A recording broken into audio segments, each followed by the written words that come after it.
Bueno, comenzamos. ¿Listo? Sí, cuando gusten. Bueno, buenas tardes a todos los colegas. Muchísimas gracias por haberse conectado a esta capacitación. Le damos la bienvenida a este espacio denominado webinar Enfermería. 17. Este espacio organizado por la Federación Argentina de Claro, le Enfermería quería poner 17. acercar a todos los colegas en estos momentos de pandemia una capacitación en forma permanente. Le damos la bienvenida a la señora presidenta, la magíster Sonia Gómez, y tiene unas palabras. Hola, buenas tardes a todos. Les doy la bienvenida a este nuevo ciclo de conferencias organizado sí por la Federación Argentina de Enfermería y poder, digamos, compartir la experticia, los conocimientos de nuestros colegas expertos de nuestros comités. Así que le agradecemos la participación de ellos durante los 3 sábados en los cuales vamos a compartir las 3 conferencias, a los que los invitamos a que nos sigan. Decirles de que en estos momentos especiales y difíciles que nos toca vivir, bueno, dentro de lo positivo es poder disfrutar, conocernos a través de las pantallas y del sistema virtual con los distintos colegas, y a partir de ahí compartir experiencias y conocimientos. Decirles también de que, bueno, en este año de las enfermeras y en el marco de la campaña de Nursing Now, las enfermeras debemos ser partícipes del desarrollo y el crecimiento de nuestra bella profesión.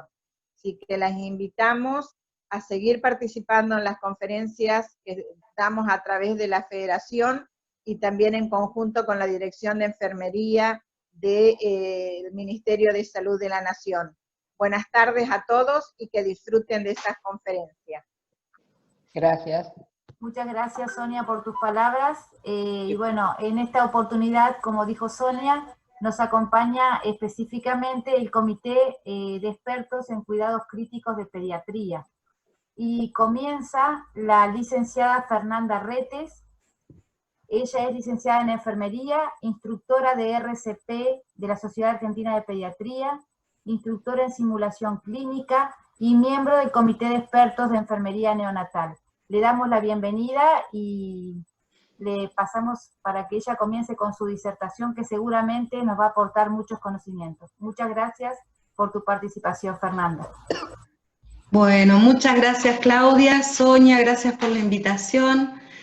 Realmente voy a usar este tiempo en que tarda un poquito en aparecer la presentación mía, en poder compartirla, en agradecerles, como ya les dije, la presentación, también agradecerle a Sonia, a Sonia Almada en este caso, que es quien hizo el enlace para que yo pudiera estar hoy aquí compartiendo con todos los enfermeros. Y realmente esto que decía Sonia de que enfermería sea protagonista de la capacitación y en este año tan especial, no solamente por el tema de la pandemia, sino por lo que ha sido declarado por la Organización Mundial de la Salud, el Año Internacional de Enfermería. Realmente es un honor poder compartir con tantos colegas de tantos lugares distintos y con tantas experiencias distintas. Así que, bueno, ahora, ¿se compartió la presentación? ¿Ya no? No. No. ¿Todavía no?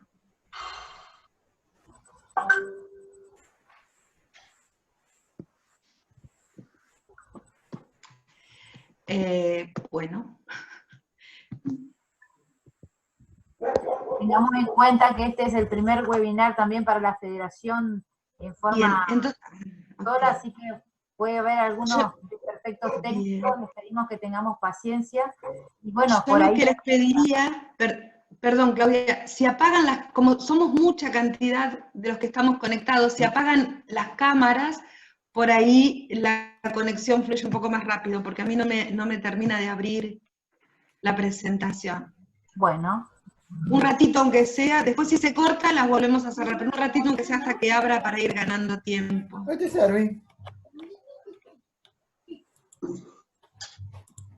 Bueno, como decía Claudia, yo además de lo que ella comentó que era, trabajé muchos años, ya me jubilé, del Hospital de Niños, en el área de neonatología, el Hospital de Niños Sor María Ludovica de aquí de La Plata, en el área neonatal.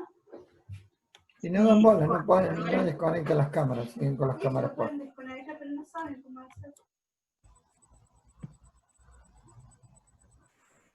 Ahí va queriendo, a ver, siempre la primera vez es toda una experiencia nueva, con mucho temor y todo, así que vamos a darle tiempo a que se presente. Ustedes me avisan cuando aparezca esto, así pongo pantalla completa, no lo quiero poner antes porque si no se traba.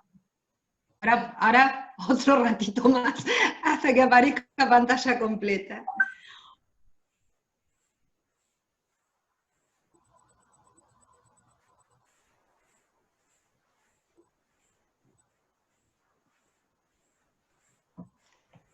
Bien, ahora cuando aparezca en pantalla completa de ustedes me avisan y ya arrancamos.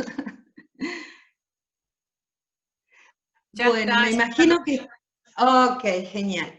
Bueno, entonces ya las presentaciones están, ya dijimos quién era yo. Bueno, lo que voy a comentar es el tema que vamos a tratar en este primer bloque, es la recepción del recién nacido, tanto del recién nacido sano como de riesgo, en el contexto de la pandemia que estamos atravesando. Lo primero que nosotros tenemos que saber es que la gran mayoría de los niños no necesita ningún tipo de intervención para pasar de la vida intrauterina a la extrauterina. La gran mayoría, como dice ahí, el 85% respira solo sin ningún tipo de ayuda.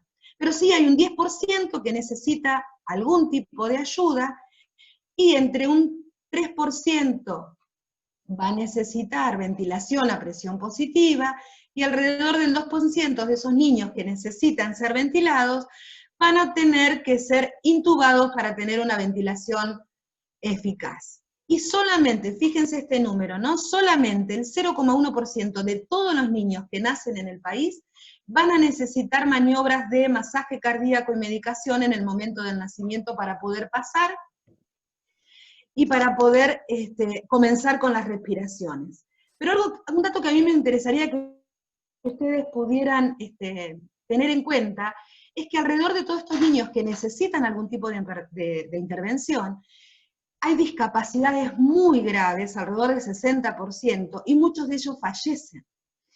Y que la mortalidad es, en los niños que necesitan masaje cardíaco y medicación, es alrededor del 80%.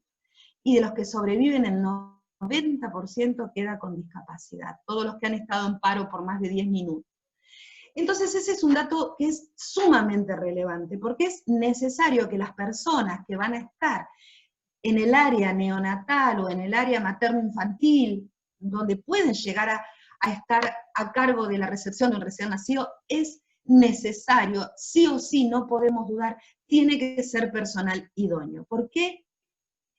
Porque en la Argentina tenemos políticas públicas y políticas de salud perinatal, y hay programas donde Argentina ha trabajado junto con la Organización Mundial de la Salud, bueno, esto los conocemos, maternidades seguras y centradas en la familia, el Hospital Amigo de la Madre y del Niño, pero también están las condiciones obstétricas y neonatales esenciales para poder trabajar, y dentro de ellas, fíjense que están la asistencia neonatal inmediata y también la evaluación del riesgo materno neonatal.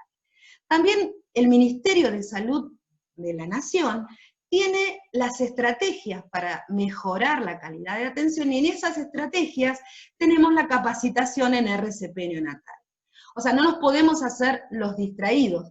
Con los números que vimos recién, y con estos programas que nuestro Ministerio de Salud nos tiene y son parte de lo obligatorio de las estrategias para mejorar la atención, no nos podemos hacer distraídos los enfermeros, y es necesario que estemos capacitados en RCP neonatal. Ahora, todo recién nacido, independientemente de dónde nazca, tiene el derecho a ser recibido por personal idóneo, en un ambiente seguro y adecuado, pero también hay que respetar los derechos del recién nacido y de su familia. Y esto es algo donde enfermería también tiene mucha injerencia, en la defensa de los derechos. Por lo tanto, la capacitación continua pasa a ser parte del ejercicio profesional responsable, ¿sí? Muchas veces estamos pensando en que lo hago a veces, o no puedo, o no tengo tiempo, pero la verdad es que si nosotros estamos trabajando en un área neonatal o materno-neonatal, realmente tenemos que estar capacitados. ¿Y cómo tenemos que estar capacitados con respecto a la reanimación neonatal? Bueno, tenemos que mantener las competencias y actualizarnos. Mantener las competencias, a veces uno, no, como dijimos, son tan pocos los bebés que necesitan reanimación, masaje cardíaco, que uno esté trabajando el algoritmo y acordándose cómo es, o viéndolo y enseguida saber qué maniobra tiene que realizar.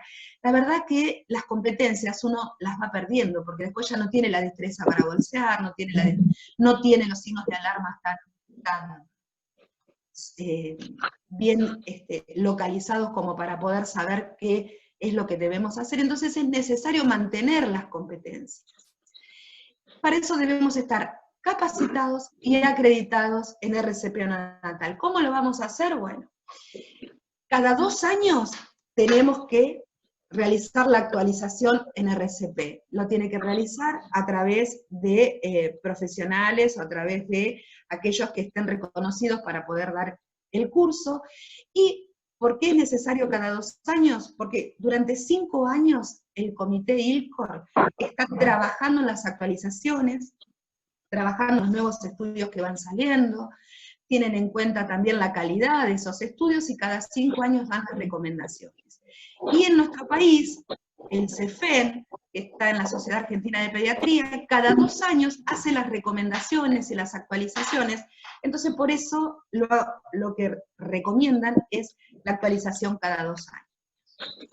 Para tener una reanimación eficaz uno a veces piensa solamente en las técnicas, en cómo voy a hacer una ventilación a presión positiva, cómo voy a canalizar, cómo voy a ventilar, pero en realidad el trabajo en equipo, el liderazgo y la comunicación son tan importantes como las destrezas y las habilidades técnicas. Cuando hablamos de trabajo en equipo, nosotros lo que estamos pensando, y esto me gustaría que pudiera después charlarlo si hay minutos si nos queda un tiempito para poder charlarlo. El trabajo en equipo es que todas las personas que estén trabajando en la recepción del recién nacido estén pensando de la misma manera y trabajando con el mismo objetivo y de la misma forma. Porque si no, no hay trabajo en equipo. Si cada uno hace lo que le parece en el momento que le parece y lo que le pareció mejor, no estamos hablando de un trabajo en equipo. Cuando hablamos de liderazgo, hablamos de un liderazgo que sea reconocido por el grupo, y es la persona que quizás no es la persona que más sabe, la que mejor intuba, la que mejor maneja las cosas, sino es la persona que tiene la capacidad de organizar el trabajo adentro de la sala de parto.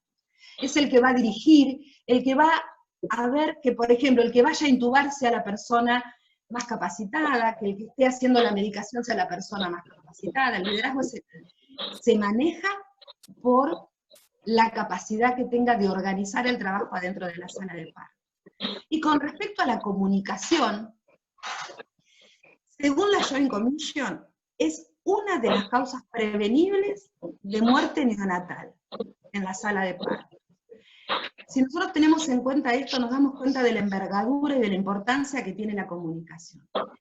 Estas 3 cosas que yo nombré, muchas veces no se dan en los equipos de un trabajo. Pero lo que uno tiene que tratar es de entrenar, estas habilidades se entrenan, así como cuando nosotros empezamos. ¿Se escucha cuando yo estoy hablando? No, colega, no se escucha. Hay alguien que está hablando encima tuyo, colega. Ok. Bien. Ahora sí. Lo que decía es que, así que cuando nosotros empezamos a trabajar, tuvimos que practicar mucho, tener mucho entrenamiento, leer bastante para ser, por ejemplo, la persona que mejor coloca percutáneas a los recién nacidos menores de 1000 gramos. Se necesita personal idóneo para hacer ese trabajo, pero no es que yo lo leí y ya está.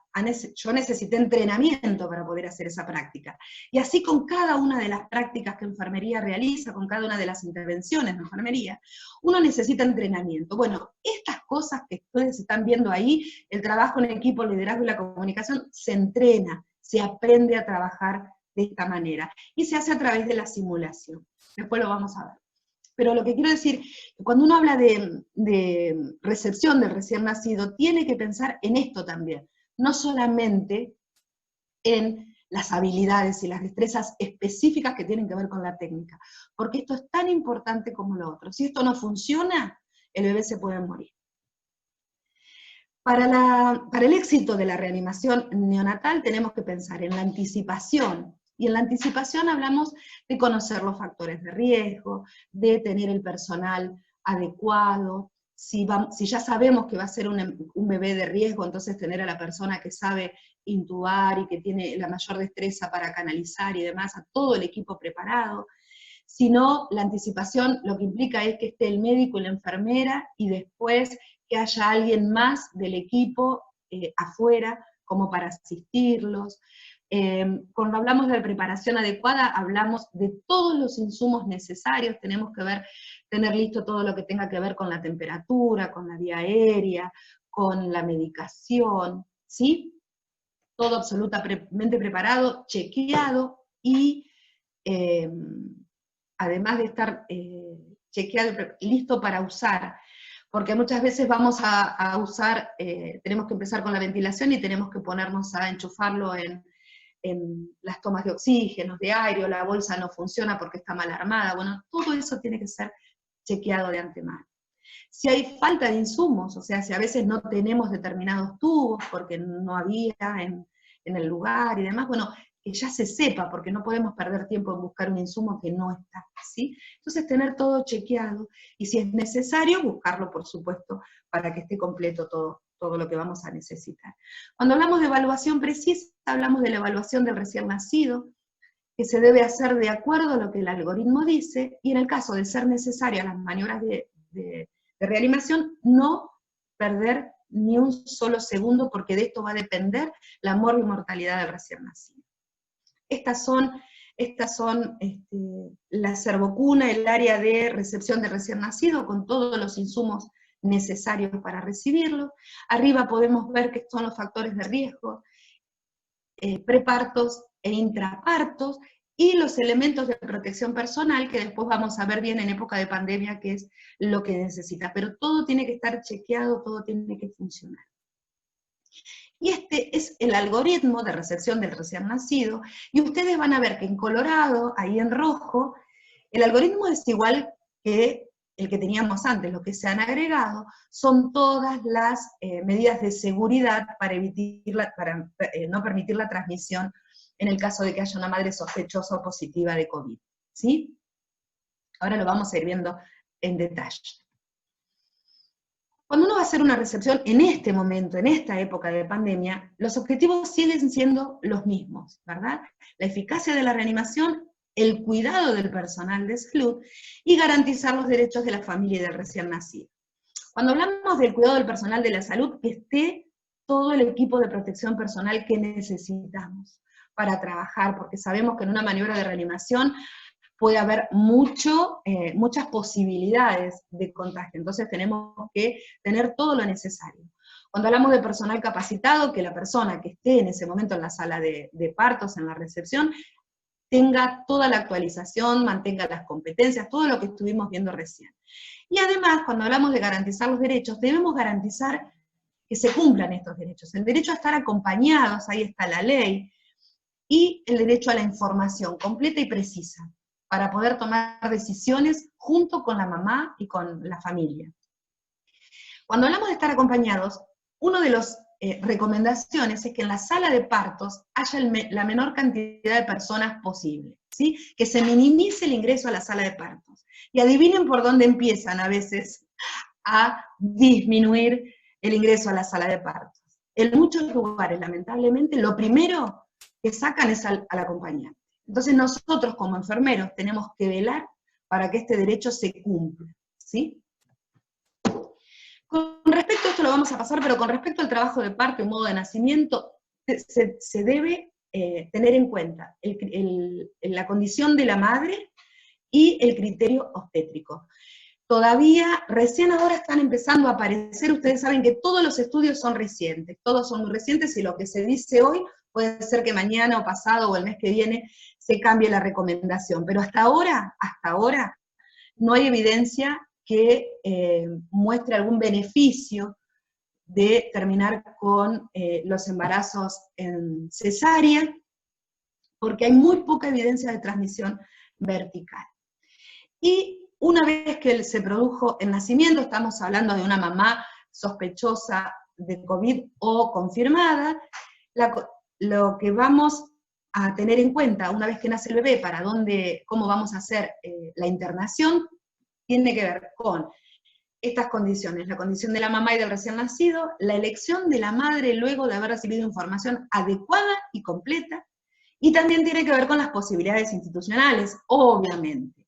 Pero se muestran dos opciones, la internación conjunta, en donde uno va a tener que tener en cuenta los métodos de barrera, la higiene respiratoria, pero también la higiene de la piel de la madre y todos los cuidados, el tema del lavado de manos y todas esas cosas. Si es posible, puede estar junto en la habitación un cuidador sano, pero todo este es un tema que podríamos estar en un webinar específico para saber qué es un cuidador sano, ¿verdad? Y en caso de que no pueda haber un cuidador, garantizar los 2 metros de distancia entre la cama de la madre y la incubadora del bebé, pero en este caso ya se deben hacer otras medidas, porque cuando la mamá lo va a alzar, cómo lo va a alzar, o sea, el tema de la educación que enfermería debería tener ahí sería de mucho impacto. Y la otra posibilidad es una separación temporal, si el recién nacido es sintomático, ir a la neo, pero si es asintomático puede estar en una habitación aparte con un cuidador sano. Todas estas cosas son las posibilidades. Por supuesto, estas son las recomendaciones. Pero hay un abanico enorme cuando uno se pone a hablar con las personas que están trabajando ahora de estos casos, porque ¿qué pasa cuando la mamá se tiene que quedar internada y el bebé se tiene que ir de alta? Bueno, hay un montón de cosas y de situaciones específicas que se deben tratar de manera específica también. Pero bueno, estas son las recomendaciones generales del Ministerio. Y aquí están los estudios que hablan de por qué no hay recomendaciones todavía acerca de cómo finalizar el parto. Cuando hablamos del algoritmo de reanimación, ¿se acuerda que lo vimos, que tenía lo colorado, que eran las nuevas recomendaciones? Bueno, yo lo hice así, los separamos en 5 grandes ítems de la reanimación neonatal, como para poder verlo, porque en tan poquito tiempo realmente es muy complicado, pero vamos a hacer un gran repaso de cómo deberíamos atender. Bueno, las grandes cosas son la valoración inicial, los pasos iniciales, la ventilación, compresiones y medicación. Uno pensaría que esto va lineal, primero empiezo con una cosa y sigo, pero no es así. Cuando yo estoy haciendo esto, puede ser que después de la ventilación se tenga que ir a la neo y no paso nunca por las compresiones, o que después de las compresiones, en vez de ir a la medicación, vaya a la ventilación. Todo va a depender siempre de la valoración que yo haga del recién nacido. Por eso les decía que es muy importante la valoración. ¿Cómo hacemos la valoración del recién nacido? Y esto lo tenemos que hacer así, no hay otra manera, porque antes usábamos si tenía líquido amniótico meconial, si el bebé estaba hacia la coloración, bueno, todo eso ya no se usa más, hace rato que no se usa más, y solamente vamos a ver si es una gestación de término, si es un bebé vigoroso, es decir, si respira y llora fuerte, y si tiene buen tono muscular. Si todo esto es sí, este bebé, aún en contexto COVID-19, lo que se recomienda es la ligadura tardía de cordón a los 60 segundos, no se recomienda el baño de inmediato, se debe realizar el monitoreo estricto del bebé en cuanto a lo respiratorio, y lo que nosotros vamos a tratar de que se pueda realizar es el contacto piel a piel, siempre y cuando teniendo, por supuesto, la mamá va a tener que estar con barbijo, y va a haber una higiene de la piel que en otro contexto no se haría, ¿verdad? Por supuesto, propiciar la lactancia materna siempre y cuando la mamá así lo desee. O sea, no hay demasiados cambios. Lo único que tenemos que estar es en cuidado de cómo evoluciona la parte respiratoria del recién nacido, por el contexto COVID. Entonces, si es un bebé de término, respira o llora y tiene buen tono muscular, se va con su madre. Ahora, ¿qué pasa si alguna de estas respuestas era no? O era un bebé prematuro, no tenía buen tono muscular, o está haciendo respiraciones que no son eficaces. Bueno, lo que vamos a hacer son los pasos iniciales. Los pasos iniciales es, tomamos al bebé, lo llevamos a la servocuna, que ya tiene que estar precalentada, calentada, con todas las cosas listas para usar, y lo que vamos a hacer es proporcionar calor, posicionar al bebé, ahí vemos una fotito, tenemos que alinear, poner en línea recta la vía aérea, lo despejamos si es necesario, si nosotros vemos secreciones porque no se aspira de rutina, secamos y estimulamos. ¿Se acuerdan que el 80% lo hacía sin ninguna historia? Respiraba bárbaro. Bueno, el 10% que necesitaba los pasos iniciales, con esto va a salir. Así que acá ya tenemos al 90% de todos los recién nacidos, que una vez que nosotros hacemos esto, el bebé comienza con las respiraciones que van a ser efectivas. Entonces, este bebé, nosotros a los 30 segundos de estar realizando estos pasos iniciales, lo que vamos a hacer es vamos a reevaluar frecuencia cardíaca y respiración. 30 segundos, frecuencia cardíaca y respiración. No nos podemos demorar más. ¿Por qué? Porque hay una cosa que se llama el minuto de oro, que ahora lo vamos a ver, que va a ser un predictor de la mortalidad del recién nacido. Entonces, yo en los pasos iniciales no me quedo esperando que a lo mejor el bebé sale, que si lo aspiro, que si le vuelvo a golpear los piecitos. No. El bebé, yo hice toda esta secuencia. A los 30 segundos evalúo. ¿Y qué pasa? Bien. Si la frecuencia cardíaca es mayor de 100, mayor o igual a 100, y el bebé respira bien, este bebé se puede ir con su madre, ¿sí? Aunque hayamos hecho los pasos iniciales, este bebé se va con su mamá. Ahora, si el bebé, yo le hago los pasos iniciales, a los 30 segundos controlo la frecuencia cardíaca, esa frecuencia cardíaca es menor de 100 latidos por minuto, es mayor, perdón, acá dice menor, es mayor de 100 latidos por minuto, perdón, ahora lo veo, porque mandé otra presentación. Es mayor de 100 latidos por minuto, igual que arriba, pero la respiración es ineficaz, lo que yo voy a pensar es que a lo mejor le voy a tener que poner oxígeno al bebé. ¿Cuánto voy a empezar con el oxígeno? Con oxígeno al 0,3. Recordemos que el oxígeno es una droga que mal usada puede provocar mucho daño. Si el recién nacido llega a ser un recién nacido pretérmino, considero colocar un CPAP. Pero para esto el recién nacido tiene que estar respirando solo, pero con dificultad respiratoria, ¿sí? O con persistencia de cianosis. Entonces, según la escala de la saturación deseada, yo voy a ver cuál es la FO2 con la que le voy a estar dándole el oxígeno libre. Recuerden que es frecuencia cardíaca mayor de 100 acá también, Estos son los rangos de saturación. Fíjense que al minuto de recién nacido, al minuto de nacido está entre 60 y 65. Muchas veces queremos nosotros que en ese momento ya esté el bebé saturando el 80%. Siempre el oxígeno, pero siempre tiene que darse mezclado. Y si tenemos la posibilidad, además, humidificado y calentado, pero siempre mezclado. El oxígeno libre se puede dar de algunas formas, por ejemplo, con un reanimador de pies en T, con la manguera con formita de campana, y si es un recién nacido que nosotros pensamos que puede ingresar a CPAP, debe tener estas condiciones: ser mayor de 35 semanas, debe respirar solo, frecuencia cardíaca mayor de 100, y lo que me puede pasar es que uno escuche un quejido, o que esté con la saturación que no sea la deseada. Ahí vemos un recién nacido prematuro que también está envuelto en nylon para conservar la temperatura. ¿Qué pasa con la ventilación a presión positiva? ¿Cuándo la voy a dar? Bueno, cuando ese recién nacido, después de haber hecho los pasos iniciales, la frecuencia cardíaca es menor de 100, o siguen apneas. Entonces, voy a comenzar inmediatamente con ventilación a presión positiva. La FO2 de inicio va a ser en recién nacidos menores de 30 voy a comenzar con 0,3, pero mayores de 30 voy a comenzar con área ambiental, y la frecuencia que le voy a dar es ventilo 2,3.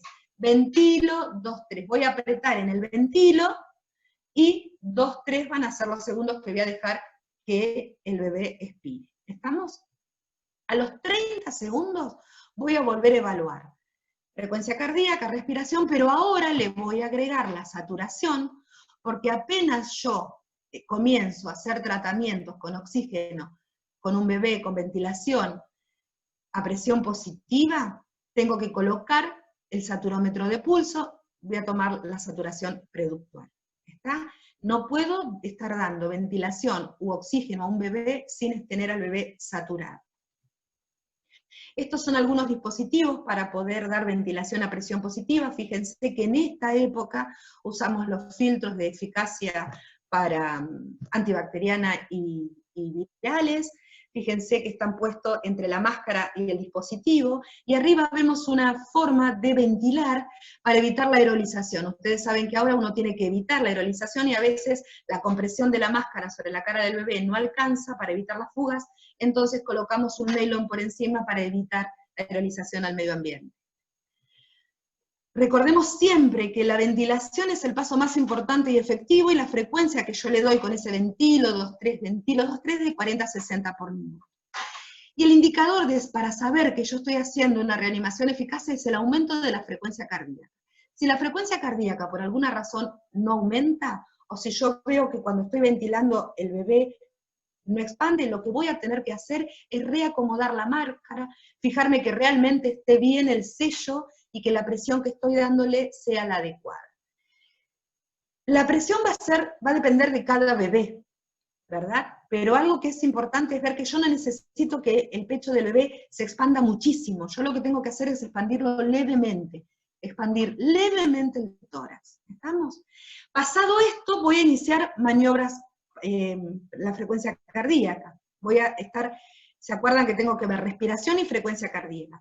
Si la frecuencia cardíaca ya sigue por debajo de 100, pero está por sobre 60, yo voy a seguir con ventilación a presión positiva, y en esta instancia voy a ver si no lo voy a intubar al bebé para poder aplicar la ventilación de manera más segura, ¿verdad?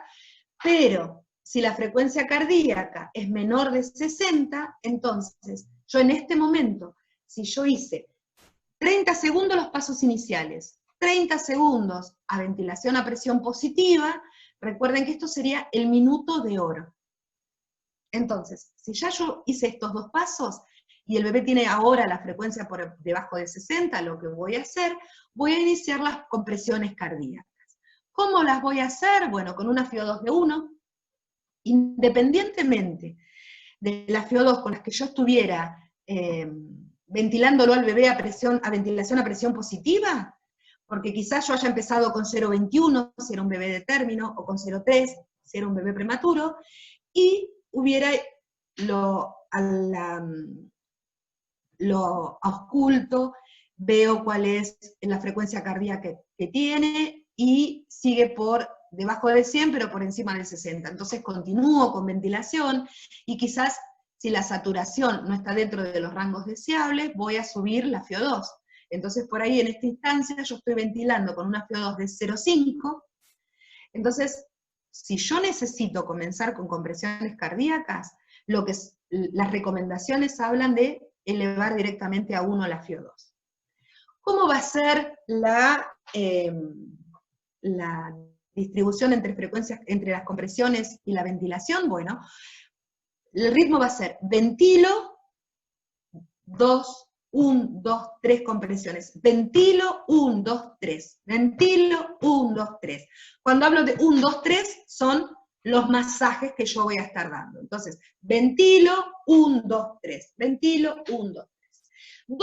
¿Dónde voy a hacer los masajes cardíacos? Y esto es muy importante, la ubicación. Voy a imaginarme un triángulo entre las dos tetillas y el apéndice sifoides. Entonces, por encima del apéndice sifoides, pero por debajo de las dos tetillas. Ese va a ser el lugar para hacerlo. Tengo que prestar atención, porque una vez que yo coloque los dedos ya no los muevo más. Cuando yo tengo que descomprimir entre compresión y compresión, voy a tener que descomprimir del todo, pero no voy a tener que levantar los dedos, porque si no voy a perder la posición, y son segundos que yo pierdo en comenzar, en ubicarlos otra vez. Entonces, suelto lo suficiente como para que haya una descompresión completa, pero no levanto los dedos. Y voy a usar o los dos dedos, como vemos en la foto, los dos dedos pulgares, o voy a usar el dedo índice y el medio, y los voy a tener que poner de manera perpendicular en el esternón. ¿Está? Esa es la manera. Lo voy a tener que, ¿cuánto es lo que voy a hundir el tórax del bebé? Bueno, 1/3 del perímetro anteroposterior del bebé, perdón, ya hablé bastante. Con esta ventilación y compresiones yo voy a estar dando 30 ventilaciones y 90 compresiones por minuto. Ventilo, 1, 2, 3. Ventilo, 1, 2, 3. En este caso, el liderazgo del que habíamos estado hablando y la comunicación empiezan a tomar una importancia relevante, porque primero que estas cosas se tienen que hacer en voz alta. En esta instancia, ya vamos a tener que saber que alguien esté tomando o controlando los minutos, porque yo acá voy a tener que volver a evaluar, pero voy a evaluar a los 60 segundos. Entonces alguien me va a tener que decir, porque yo no puedo estar atento a todo, porque muchas veces el que está en la respiración, el que va a intubar, quiere hacerlos, controlar la hora, saber la medicación, ver cómo sigue un montón de cosas, pero no se puede. Lo que se aconseja es que los que estén reanimando, aquellos que estén ocupándose de la ventilación y ocupándose del masaje cardíaco, eso es lo único que hagan. Por eso se aconseja que el que esté como líder sea otra persona. ¿Está? ¿Cuánto tiempo dijimos? 60 segundos. En esta instancia voy a volver a evaluar. ¿Qué cosa? Lo mismo, frecuencia cardíaca, respiración y saturometría. En el caso de que la frecuencia cardíaca, cuando yo la tomo en esta instancia, supere los 100, voy a suspender el masaje cardíaco y continúo con ventilación. Y estos bebés, por supuesto, se van a la neo, no pueden volver con sus padres. Pero si la frecuencia cardíaca es menor de 60 latidos por minuto, entonces yo lo que voy a tener que hacer es no seguir con masajes sin comenzar con la medicación. ¿Vieron? Tenemos 1 minuto, que es el minuto de oro, y 1 minuto más para el masaje cardíaco. En esta instancia ya estamos trabajando con la adrenalina, por eso fíjense la importancia de la capacitación, del entrenamiento del equipo que vaya a estar en estos lugares, porque en 2 minutos tiene que estar todo resuelto, hasta canalizado el bebé si fuera necesario. ¿Está? Entonces, la adrenalina siempre va a ser la vía de elección, la endovenosa, lo mejor es la canalización umbilical. En este caso no vamos a contrastarla, ni vamos a sacar una placa, vamos a colocar en la vena el catéter umbilical y vamos a ir, a medida que lo vamos introduciendo, vamos a ir introduciendo apenas unos centímetros y vamos a ver si hay retorno, y en el momento que haya retorno yo ya lo uso, no lo introduzco más porque no vamos a poder contrastar y saber si está en hígado o dónde está, entonces apenas yo coloco coloco el catéter en la vena del cordón y tiene retorno, yo ahí ya puedo utilizarlo, lo fijo y lo dejo. Y después el arreglo y la toalette y la fijación y todo lo demás lo van a hacer pasado este periodo crítico. Las dosis son esas, 0,1 a 0,3 mililitros por kilo, podemos empezar siempre por la dosis más baja.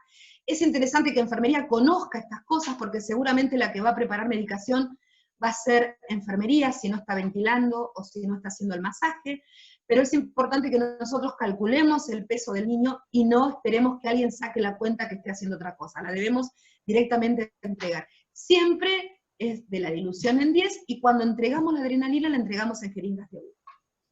Si esto no es suficiente, uno ya tiene que estar pensando en que a lo mejor el bebé no aumenta la frecuencia cardíaca porque le falta volumen. Puede ser que haya habido un desprendimiento de placenta, que haya alguna hemorragia, que haya habido algún factor intraparto o preparto que uno conozca, entonces ya vamos a usar expansiones. ¿Qué tipo de expansión? Solamente en sala de parto usamos solución fisiológica a 10 mililitros por kilo. No se usa más bicarbonato, lactato de Ranger, nada de las cosas que usaban hace un tiempito se usan. Solamente expandimos con solución fisiológica. La adrenalina la vamos a pasar de forma directa, rápida, y la solución fisiológica, la expansión, la vamos a pasar entre 4 o 5 minutos. ¿Por qué? Porque es mucho volumen. Entonces, sobre todo si es un bebé prematuro, vamos a tener que tener el cuidado de no provocar una hemorragia en ese momento por ahí. Entonces, si hay pérdida de sangre, lo ideal sería glóbulos rojos 0 RH negativo, pero sabemos que esto es bastante complicado tenerlos, pero bueno, en el supuesto caso de que hubiera, sería lo ideal poder hacer. Si pasamos la adrenalina y el bebé sube la frecuencia cardíaca, vamos a estar mirándolo a las 2-3, vamos a estar evaluando si la adrenalina fue eficaz o no al minuto, y en ese momento lo que vamos a hacer es, si es mayor de 60, suspendemos masaje cardíaco, y si sigue por debajo de 60 es cuando tenemos que ver otras cosas. Puede ser que el bebé haya hecho un neumotórax, bueno, ya hay un montón de otros factores que uno tiene que empezar a tener en cuenta. Fernanda, estamos en... Listo, ya termino, me quedan 2 y termino. ¿Sí? Bien. ¿Puedo terminar? Sí, por favor. Bien. Hay que tener cuidado con los recién nacidos prematuros, tener contactos que sean cuidados específicos. El control de la temperatura es un predictor del bebé, también es un factor de la calidad de los cuidados que brindamos. Con respecto a la ventilación, cuidado con las presiones, que sean todos humidificados, calentados y mezclados, y con respecto a la manipulación, tiene que ser extremadamente, porque ya desde este momento tenemos que estar cuidando el neurodesarrollo. Si es presencia de meconio, es lo mismo, la misma valoración, si está vigoroso o no está vigoroso. No se aspiran más de rutina a ningún bebé, se prioriza la ventilación en el caso de que sea necesario ventilarlo y no haya nadie que sea experto en intubación, bueno, entonces lo vamos a ventilar con bolsa y máscara, y vamos a todas las cosas, si se aspira o no se aspira, todo eso va a depender del operador que esté en ese momento. Y con respecto a la simulación, que esto ya termino con esto, son 2 cosas, lo que nos va a permitir es todo esto, ¿no? Mejorar. Con la simulación estamos acá, en mostrar cómo hacemos las cosas. Por eso es tan importante cuando uno va a trabajar en la recepción y trabaja en equipo, comunicación y todo eso.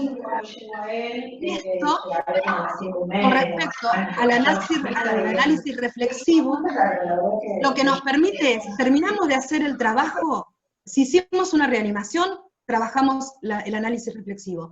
Y si estuvimos en un área de simulación y trabajamos, nos va a permitir liberar las emociones, que es muy importante.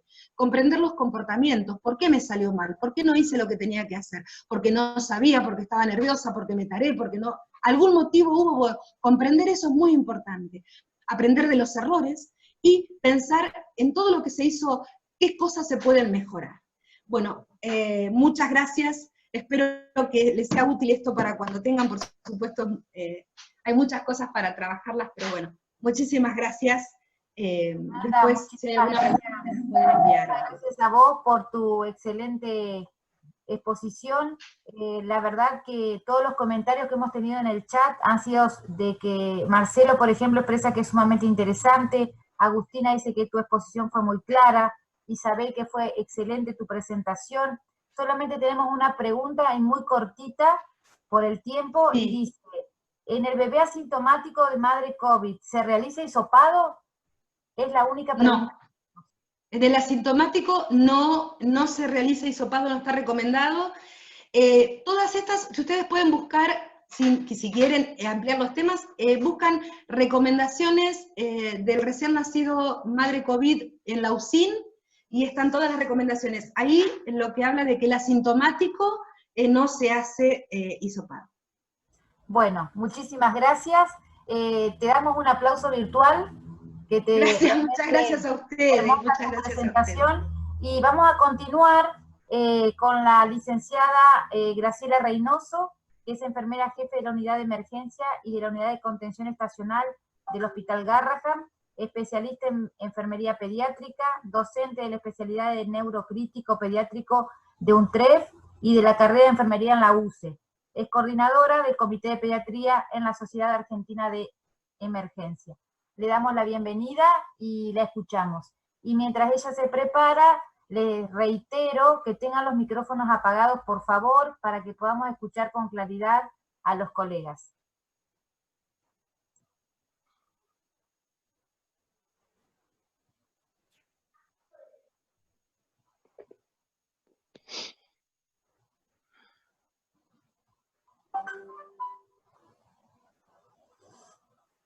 ¿Dónde Está está muteada. Está Graciela? Bien, ahí estoy. Hola, Hola, ¿cómo estás? Buenas tardes. ¿cómo les va? ¿Cómo están? Acabo de escuchar a la colega una excelente exposición, y para quienes hacemos pediatría siempre es una curiosidad determinados procedimientos y todo lo que hace al cuidado del paciente neonatal y a la familia, como su preparación, y admiro su justamente capacitación y ganas de seguir transmitiendo su experiencia y conocimientos en este espacio tan importante que nos permitió dar la FAE y la ECAF también a través de sus representantes. Bueno, en esta oportunidad vamos a presentar cómo nos fuimos preparando la unidad de emergencia a partir de lo que se dio. Continuamos con la siguiente diapositiva. La próxima. La siguiente. Bien. Porque todo lo que nosotros, perdón, la anterior. La anterior. Ahí estamos. Lo que sí sabemos que todos estuvimos y seguimos, continuamos manejando tiempos de incertidumbre. Pero yo creo, como dice Deepak Chopra, que en la incertidumbre encontramos la libertad para cualquier cosa que deseemos. Y esta pandemia los que nos vino a presentar son desafíos, pero también creo que oportunidades de crecimiento, no únicamente crecimientos profesional, sino comportamientos, crecimiento humano, solidario, y de ser muy empáticos y escuchar, comunicarnos para poder obtener qué es lo que nosotros tenemos que obtener. Yo creo que ayuda y apuntar al bien común hacia todas las personas, y por eso nosotros elegimos esta profesión, que es el cuidado. El cuidado, cuidarnos a nosotros mismos, fortaleciendo el autocuidado, y por otro lado, también fortalecer el autocuidado, y nos falta mucho porque tenemos un analfabetismo hacia la sociedad sanitario que tenemos que mejorarlo. Me parece que esta pandemia, y planteado desde la oportunidad también que se nos presenta como desafío, nos pudo hacer vislumbrar otros justamente cuadros, y estos cuadros y otros contextos tienen que ver con que sabemos que manejarnos con determinadas higienes, el lavado de manos, por ejemplo, eso ayuda mucho a disminuir las infecciones, y son situaciones básicas que nosotros deberíamos siempre mantener, no únicamente en el hospital, sino también en nuestro hogar, ¿verdad? Así que también lo tomamos como una oportunidad de aprendizaje. La siguiente. La siguiente, por favor. Bueno, sabemos que a partir del 31 la línea de tiempo se me fue. La anterior. Bueno, un poquito para atrás. Ahí estamos. Sabemos que a partir del 31 de diciembre de 2019, y a partir de un informe de un brote de neumonía en Wuhan, en China, y ¿qué es lo que sucedió? Hubo un aislamiento y se informó que este nuevo brote de beta coronavirus iba a tener un impacto, con lo cual, a nivel mundial, con lo cual, a partir del 11 al 3 de 2020, la Organización Mundial de la Salud declara un estado de pandemia de la enfermedad causada por el coronavirus SARS-CoV-2, denominada COVID-19. Bueno, a partir de ahí sucedieron un sinfín de situaciones de todo tipo, donde decíamos qué hacemos, cómo nos organizamos, cómo nos planteamos, discusión pública, privada, en la casa, en los distintos lugares donde nos desenvolvemos los ciudadanos. Entonces, vamos a hablar en nuestro hospital Garrahan de trabajo, desde abril de 2020 hasta julio del 2020 hemos transcurriendo, se fueron sucediendo distintas instancias que obedecieron a que en un principio, y esto se mantiene aún, se organizó un comité de crisis para poder reorganizar y adecuar todos los procesos previos con los cuales se maneja el hospital, realizar una capacitación y entrenamiento en forma escalonada del equipo de salud, o requiere, como dice Deming, de un círculo, ¿no? Donde uno tiene que planificar, hacer, verificar y actuar y nuevamente adecuar estos procesos, y por eso es que nosotros decimos que del día a día se van transformando estas decisiones en base a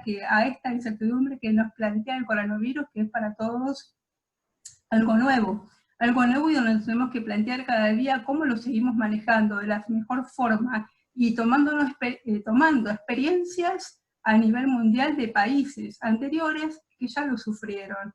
Pero así también tenemos que acomodarnos a nuestra realidad argentina, y en este caso a la institución, con la demanda que normalmente sabe tener el hospital, y cómo se sitúa para dar respuesta a esta pandemia. La siguiente.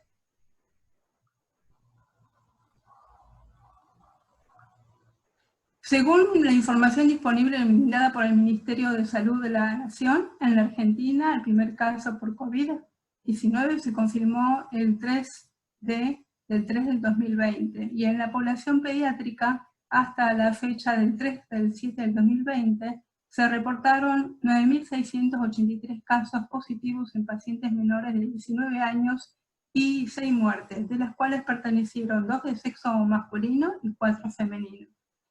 Esto es una fuente del Ministerio de la Salud, tienen la página para poder consultarla. ¿Seguimos? La siguiente. Entonces,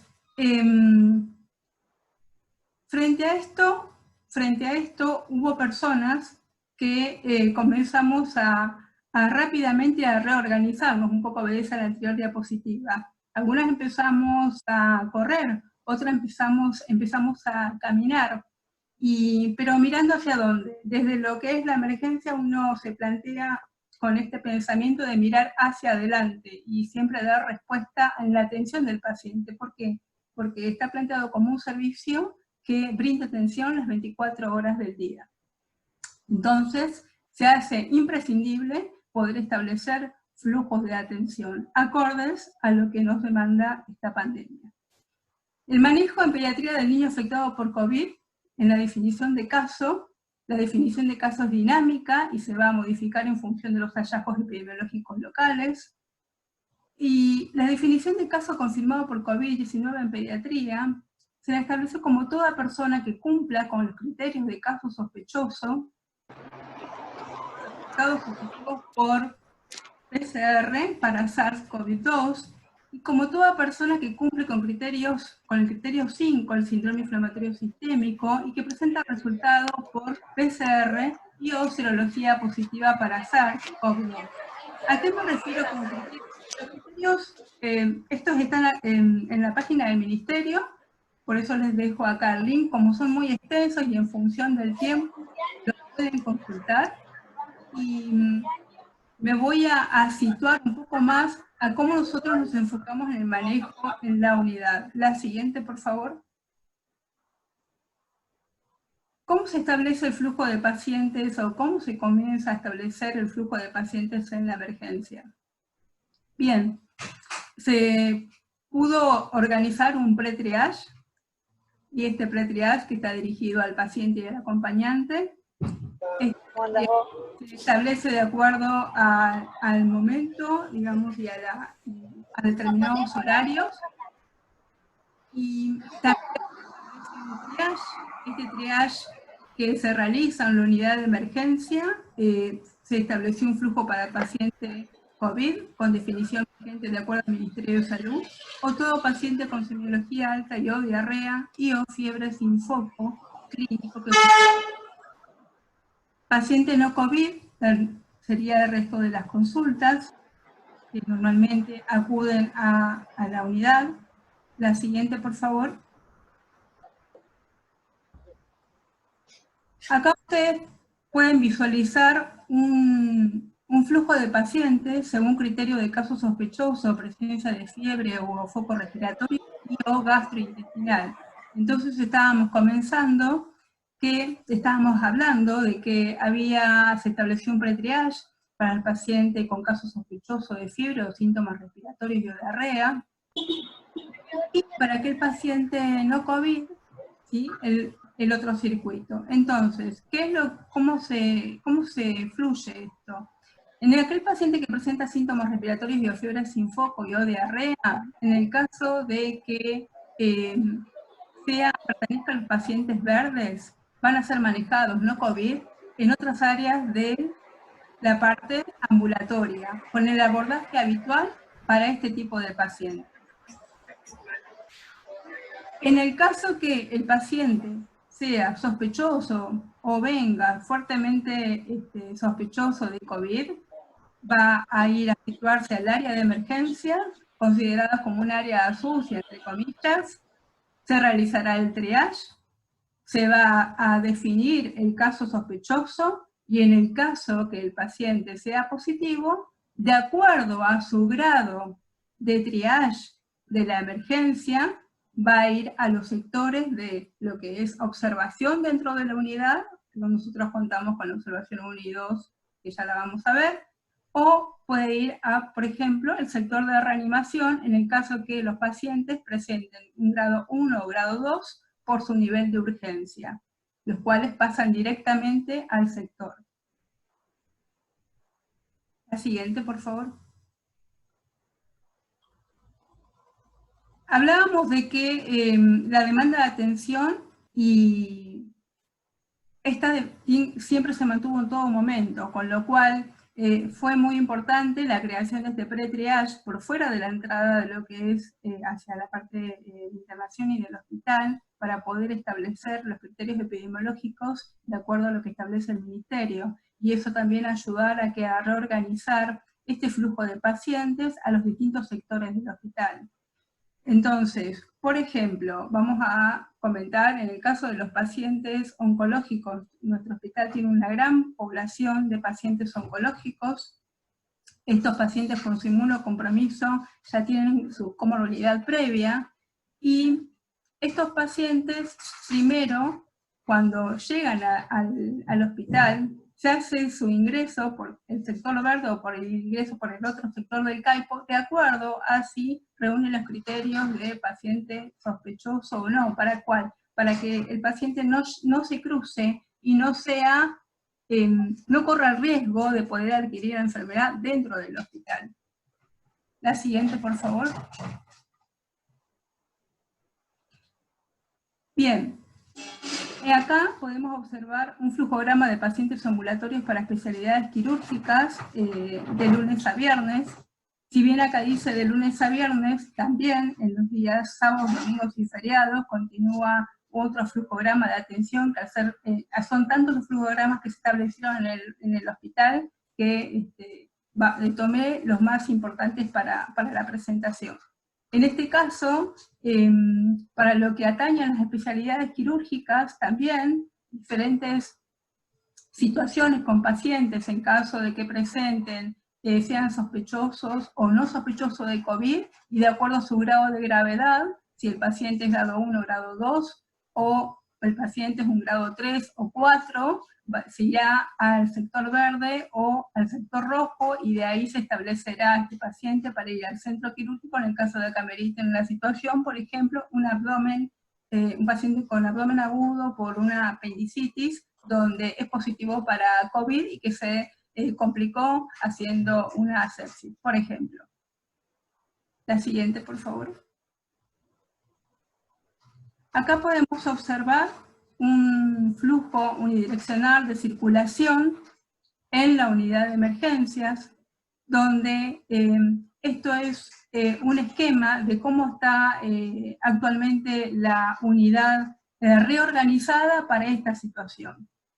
Es muy importante establecer un flujograma unidireccional de ingreso, egreso, contacto con el paciente y salida post-contacto, tanto en el lugar que son considerados como de riesgo, donde, por ejemplo, Shukron, que es un paciente, ahí colocamos los pacientes que son altamente sospechosos de COVID, se asumió, digamos, tomar las precauciones en todo momento de vestimenta y de protección para el personal de salud en todos los sectores, pero muy especialmente en el sector del Shukron y en un área adyacente que la denominamos ingreso, para, dado la estructura y cómo es el equipamiento que posee, para poder mejorar esta atención y darle seguridad, no únicamente al paciente, sino también al personal de salud. Se establecieron lugares de ingreso para lo que es la vestimenta del personal y lugares de salida, luego que uno realiza la atención del paciente, siempre manteniendo, como se observa en este esquema, un flujo de entrada, uno de salida y uno de retiro, donde el personal de salud sale limpio luego de la atención en cada sector. Acá, por ejemplo, tenemos en todo lo que es el sector de los aislamientos, un flujo de entrada donde el personal de salud entra a la atención de los pacientes, luego se retira, hay un sector donde se va a realizar la decontaminación y sale el personal limpio a la circulación interna del servicio. La siguiente, por favor. La siguiente. También, como sabemos, en todos los sectores de emergencia es una unidad que se comunica con todos los servicios del hospital. Y no únicamente internamente, sino también desde otros hospitales, por las distintas derivaciones que reciben las 24 horas. Al ser nuestro hospital caracterizado por su alta complejidad, esto se mantuvo siempre, digamos, abierto en todo momento, pese a esta situación que nos toca vivir, y por eso menciono que si bien esto es una circulación que ya está intrahospitalaria, con los distintos sectores a donde nosotros vamos a derivar al paciente internamente, también somos un centro receptor de pacientes por las derivaciones. Entonces, por un lado, tenemos las derivaciones. Por otro lado, internamente, tenemos que, desde la emergencia, poder derivar a estos pacientes a los distintos lugares de atención, de acuerdo a lo establecido si es un paciente COVID, con justamente sospecha o positivo por el mismo, o es un paciente no COVID, para que pueda ser atendido en los lugares destinados del hospital a su atención. Y esto es importante en la reorganización interna intrahospitalaria para poder mejorar y optimizar la seguridad y minimizar los riesgos de contagio entre las personas que brindamos atención y a los pacientes que vienen a buscar esa atención de salud que necesitan. La siguiente, por favor.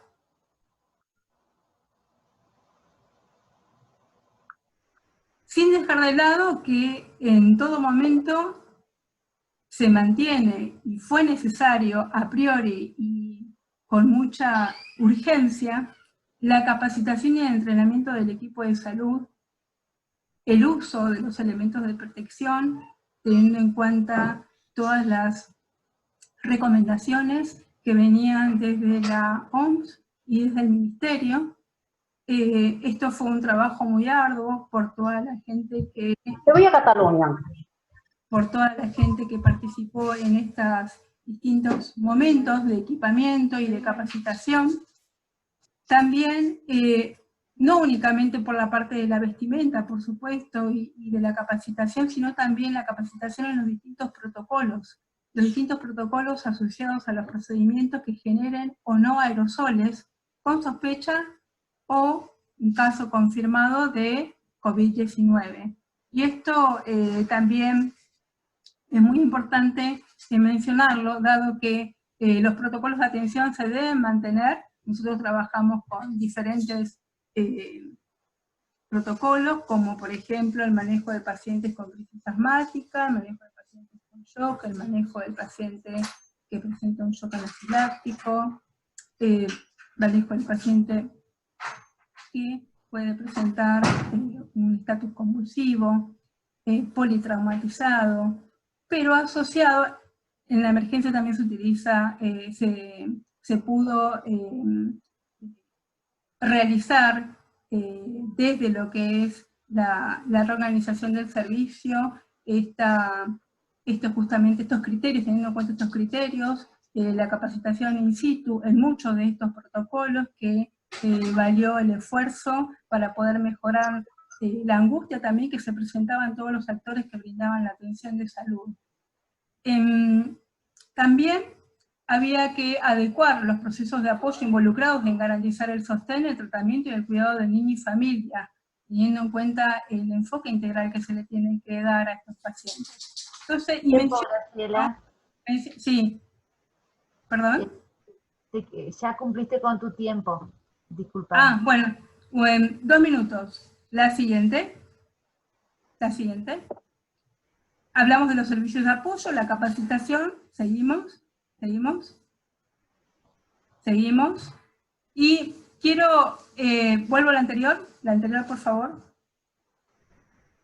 Está bien.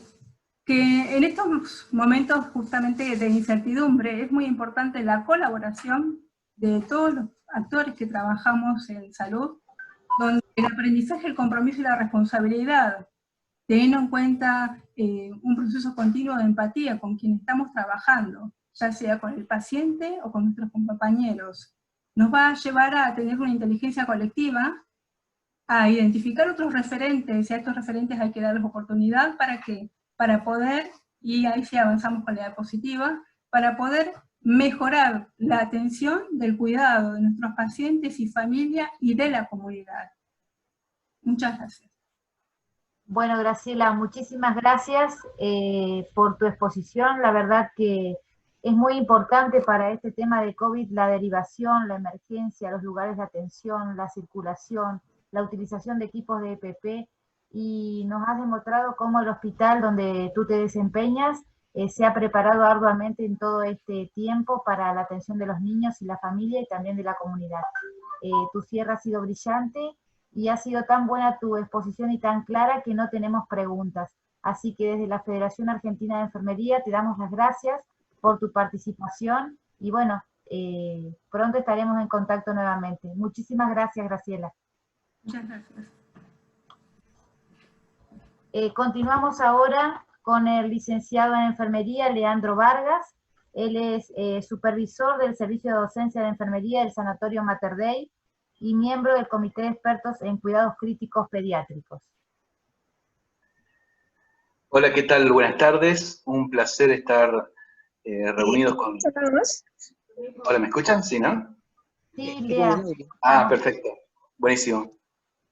Un placer, como les decía, muchas gracias a la Federación por la invitación, al Comité de Expertos en Enfermería de Cuidados Críticos Pediátricos, por darme la oportunidad de poder contar cómo es un poquito la experiencia que tenemos nosotros en el área privada. Así que, bueno, espero poder compartir y transmitirle un poquito y dejarle un poco de reflexión sobre este tema. La siguiente, por favor. Trabajo en el Sanatorio Mater Dei y quería comentarles que el servicio de pediatría nuestro está en el 2º piso, tiene 18 camas de internación general, 7 camas de hospital de día y 7 camas de terapia intensiva pediátrica. O sea, es un ambiente, no es muy grande, pero tiene, digamos, de toda la complejidad en el área pediátrica. La siguiente, por favor. Cuando me invitaron para hablar sobre el abordaje integral del niño y la familia en el marco COVID, yo dije, ¿cuál es el mayor desafío que está teniendo la población de los profesionales de salud que abordamos al paciente pediátrico? Y lo que se me viene a la mente es el aislamiento, que es la palabra que está pegada al coronavirus, y es lo que nos está complicando un poco, digamos, nos complica a la hora de trabajar, ¿no? porque estamos acostumbrados al contacto y no tanto al aislamiento en el área pediátrica. Una de las cosas que me encantó que llegó acá con este contexto es lo que es la globalización del conocimiento comunitario, compartido y gratuito. ¿Qué quiere decir eso? De repente hemos tenido una lluvia de protocolos, una lluvia de maneras de hacer las cosas, o sea, compartimos las experiencias de otros lugares de este mismo país, y eso ha sido, creo, una de las cosas más lindas que trajo. Todos los que trabajamos en una institución sabemos lo que nos ha costado, nos está costando y seguirá costando, la redacción de protocolos, utilización de protocolos, hoy por hoy la adaptación de procedimientos, y más que nada con el coronavirus que es tan dinámico, las recomendaciones, ¿sí? Pero nos acerca mucho más, creo, a los protocolos que por ahí quizás no estamos tan habituados. Eso es una cosa muy buena que considero positivo para el equipo de salud. En nuestra institución, por ejemplo, se han realizado y escrito alrededor de 50 documentos propios para el coronavirus, o sea, una producción en poco tiempo, interesante, y algo que hace muy poquito empezaron a implementar en el sanatorio, es un programa de contención por COVID-19 que habla del acompañamiento, contención psicológica, espiritual del paciente y su familia. Y lo bueno e interesante de esto es que esto no es solamente puro de la parte pediátrica, pero lo traigo a colación porque me parece muy importante. Es una decisión institucional de poder acompañar a la familia, al paciente, la familia y sus allegados incluso, ¿sí? Para que estas personas que estuvieran internadas no mueran solas, puedan tener la posibilidad de estar acompañadas. Así que se implementó este programa, y desde que el paciente ingresa al sanatorio, es abordado por las distintas partes. No solamente el equipo de salud, sino por todas las partes que conforman el equipo de salud. O sea, en realidad todas las disciplinas. ¿Sí? Y le hacen un acompañamiento hasta que se va de alta, incluso cuando se fue de alta. En el área de internación pediátrica desarrollamos una de las cosas, una secuencia de intubación rápida pediátrica, que fue también un trabajo multidisciplinario, que esa es otra de las cosas que yo rescato de esta pandemia, nos ha unido mucho más como equipo. Con respecto a lo que menciona ahí de comunicación, es una de las trabas, el aislamiento también nos hace dificultar la comunicación en el abordaje del paciente, porque no queremos estar expuestos tanto tiempo, porque se disminuyen los tiempos de contacto con el paciente. En el sanatorio, por ejemplo, nuestro, se ha dispuesto un celular en el office de enfermería con el cual el paciente también puede comunicarse con nosotros por un medio que ellos manejan habitualmente, como ser el WhatsApp. Además del llamado del timbre o los intercomunicadores, ¿sí? O sea, le damos más opciones de comunicaciones para el equipo de salud. La sectorización también ha sido planteada. Nosotros tenemos un edificio que es, digamos, antiguo, no podemos hacer grandes modificaciones, así que uno tiene que acomodarse a eso. Así que separamos áreas para pacientes que están con sospecha o confirmación de COVID, y para otros pacientes que vienen a continuar haciendo tratamiento de quimioterapia o internarse por otras patologías. Siguiente, por favor. Acá, por ejemplo, vemos distintos elementos que la institución brinda, no solamente para el paciente, la familia, sino también, como había mencionado Graciela anteriormente, para el personal de salud, porque una persona no puede ir a abordar el cuidado de otra si no se siente también cuidada, si no se siente contenida, si no se siente escuchada. Así que eso también ha sido tomado de manera institucional y está sirviendo muchísimo para que las personas estén de una mejor manera predispuestas para poder abordar y transitar todo este episodio de la pandemia. Si quisieran saber más acerca de cada una de estas cosas en las redes sociales, las pueden consultar y ver. Pero son espacios, herramientas, documentos que ayudan a que uno esté más preparado para poder brindar el cuidado. Siguiente, por favor. Acá yo les traje una frase, ¿no? Yo le puse ahí una máxima aplicada al cuidado, porque la primera vez que leí esta frase, dije, wow, esto habla de cuidado. No sé, me pareció que aplicaba totalmente. Lo escribió Maya Angelou, es una escritora, y dice así, ¿no? Es como que habla pensando en más adelante, lo que sucederá más adelante. Y dice, la gente olvidará lo que dijiste, olvidará lo que hiciste, pero nunca olvidará cómo la hiciste sentir. Cuando yo la leí, dije, wow, qué frase. Hermosa frase, ¿no? Porque nosotros que trabajamos en salud y que trabajamos con el niño y la familia, cada vez que hacemos alguna intervención, cada vez que tenemos contacto con el paciente, tenemos oportunidad de dejarle algo, de dejarle una luz nuestra, de dejarle un recuerdo, de dejarle unos minutos de que ellos puedan disfrutar el estar en ese lugar, que no eligen estar, ¿no? Y entonces yo le pregunto a cada uno de ustedes, que ahora entramos menos tiempos a las habitaciones, ¿qué hacemos en ese tiempo? ¿Cómo lo aprovechamos? ¿Cómo hacemos para dejar algo nuestro sembrado, una luz nuestra, como yo digo, sembrado en el recuerdo de esa persona? ¿Sí? ¿La estamos aprovechando o no? Y yo creo que hay que aprovecharlas. Siguiente. No hemos tenido grandes casos de pacientes con patologías en el área de cuidados intensivos pediátricos. Tenemos nuestros protocolos que están básicamente, que son básicamente tratados en cuanto al cuidado de no contagiarse y poder brindar de manera segura una atención al paciente. En el área de cuidados intensivos pediátricos no lo hemos tenido la oportunidad de utilizarlos todavía. Sin embargo, les traigo un caso que quizás he escuchado que también ha ocurrido en otras instituciones. Ustedes supongan que están en su guardia, suena el teléfono, llaman y dice desde la guardia, ¿no? Hicieron el triage y se decidió la internación del paciente, la familia, y te dicen que van a internar una familia.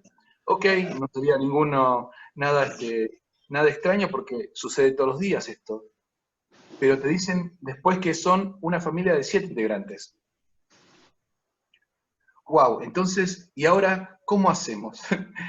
7 integrantes. El sistema no está preparado para recibir 7 pacientes que son de la misma familia. No podemos poner uno en cada habitación, porque eran padre, madre, 5 hijos, era una familia, como se dice, ensamblada, ¿no? Y las edades de los niños iban entre 2 y 12 años. Mira por Zoom. Entonces, se tuvo que hacer una organización, un consenso, hablar con la familia, y se decidió por nuestra infraestructura y que lo mejor sería internarse en 2 habitaciones. Se dispusieron en 2 habitaciones enfrentadas y se procedieron a hacer los cuidados, todo para obtener después los resultados, que nos dieron que 5 personas le dieron positivos y 2 le dieron negativos. Esta familia tenía un contexto, digamos, social, y estaban realmente solas, o sea, no tenían una ayuda externa que pudiera darle una mano. Así que la preocupación era mantener unida esa familia, y el equipo de salud, el equipo de enfermería fue cómplice en poder hacer que esta familia no se sienta desmembrada, estando aún muy cerquita, y que pueda vivir de la mejor manera. Al momento de que se tuvieron que ir de alta, porque la verdad que no tuvieron complicaciones, si bien estuvieron con sintomatología, no evolucionaron a mayor, tuvieron que al momento que tuvieron que enviarla a un hotel, hubo problemas con las prepagas, que no conseguían un lugar para que vayan todos juntos, ¿no? Por más que se intentó, no se pudo, y en este punto tuvo otra vez que dividirse la familia, ¿no? Entonces, ingresó una familia en sanatorio, la dividimos, y después cuando se va también tenemos que estar dividiendo. Se fue el padre con 3 hijos y se quedó la madre con 2 hijos. La madre tuvo un pequeño problema de salud, pero no fue nada grave, y bueno, y después se pudo externar y reunir con su familia, y calculo que hoy estarán en su casa, ¿sí? Y todo este tiempo que transcurrió, la vivencia, yo creo que hubo un enfoque de esto de tratar a la familia unida, que yo creo que esa familia lo sintió. Y de hecho, esta familia fue hasta hablado en las reuniones de dirección del sanatorio, ¿no? O sea, qué importante es tener en claro la familia y la unión. Siguiente, por favor. Entonces, también me preguntaba, me hice 2 preguntas después de esto. ¿Sí? ¿Qué nos trajo el COVID, la COVID-19? ¿Qué nos trajo? ¿Sí? Siguiente.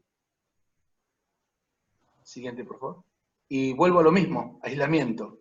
Aislamiento. Y hoy, que estoy hablando con ustedes y compartiendo este ratito, y vemos esta imagen de las sonrisas, ¿no? En este momento, mientras ustedes están escuchando, mucha gente, muchos colegas nuestros están entrando a una habitación, están saludando a la persona, a la familia, al niño, ¿sí? Y esa familia y ese niño no está pudiendo ver esta sonrisa. ¿Sí?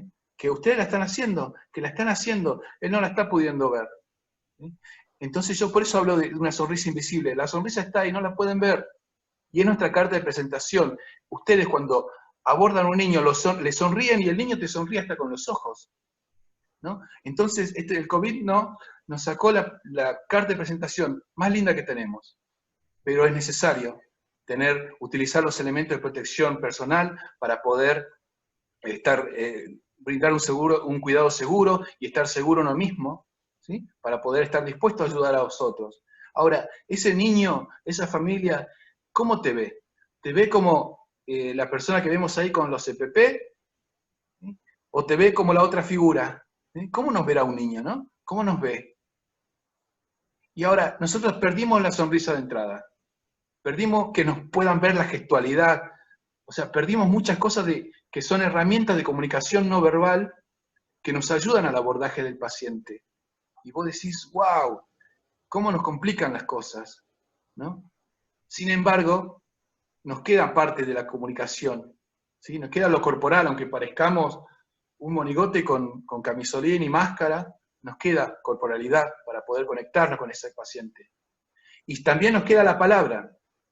Aquellas personas que tienen desarrollado esto de la palabra, buenísimo, es un momento para seguir haciéndolo, potenciar, utilizar la palabra como esa luz que yo le decía, e insertar un buen recuerdo en la persona y hacer que lo transite de la mejor manera este tiempo de internación.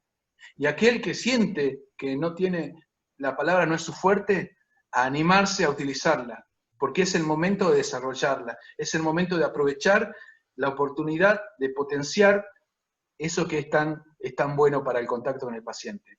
Entonces, la palabra es algo que el aislamiento no nos puede sacar. La palabra no nos va a tapar. El aislamiento no nos puede tapar eso. ¿Sí? Así que los invito a aprovechar ese recurso que nos está quedando. La siguiente, por favor. Y después pienso, ¿qué cicatrices quedarán con respecto al cuidado cuando pase todo esto? Cuando el coronavirus, cuando salga la vacuna, cuando se diluya lo del coronavirus. Yo me pregunto, y también quiero preguntarles a ustedes, ¿qué cicatrices le quedarán? ¿Entrarán a la habitación del paciente con la misma frecuencia que entrabas antes del coronavirus? ¿Cómo harás para el abordaje del paciente? ¿Será el mismo? ¿Tomará mucho más distancia? ¿Volveremos como antes? Y si volvemos como antes, ¿cuánto tiempo tardaremos en volver a estar como antes? Quizá lo hagamos distinto. Por ahí nos sale y lo hacemos mejor que antes. Entonces, ahora que estamos en momento de pandemia, yo creo que también tenemos que empezar a prepararnos para el después, para cuando esto vaya aflojando, ¿sí? A ver, de todas estas cosas, reforzar lo que no tuvimos, o no extraña el contacto con el paciente, no extrañan estar más libremente con el contacto con el paciente sin ningún temor ni miedo. Yo sí lo extraño, y los pacientes que ya conocen el contacto de ustedes también lo extrañan. ¿Sí? Los que no lo conocen quizá no, pero los que lo conocen sí extrañan. Entonces, ¿cómo volveremos? Yo quiero dejarles esa reflexión. Y bueno, y con esto finalizo y les agradezco. y continuamos Leandro, la charla. Muchísimas gracias. La verdad que nos dejaste pensando a todos, principalmente lo de la sonrisa, y este corazón con una curita deja mucho para reflexionar y para pensar. Muchísimas gracias. También acá, bueno, hay muchas salutaciones para todos, para Graciela, para Leandro. Siempre tan humano, importantísimo que en esta realidad donde existe el miedo e incertidumbre haya colegas que nos acompañen. Preguntas no hay, solamente muchas felicitaciones para vos. Y tu frase, te aviso, lo de Maya ya lo han colocado muchos colegas como una frase que la vamos a empezar a utilizar muchísimo más seguido a partir de haberte escuchado a vos. Muchísimas gracias. Y ahora le damos la palabra a la licenciada María Eugenia Romero. Ella es especialista en cuidados críticos pediátricos, subjefa de UTI del Hospital San Roque de Paraná, Entre Ríos, y miembro del Comité de Expertos en Cuidados Críticos Pediátricos. Bienvenida, María. Hola, buenas tardes a todos. ¿Me escuchan? Sí, perfecto. Perfecto. Bueno, muchísimas gracias. Antes de comenzar, quería agradecer a la Federación Argentina de Enfermería, al Comité de Cuidado Crítico, de expertos en cuidado crítico, al cual conformo, y por el gesto tan solidario de incluir a profesionales de las provincias, para que también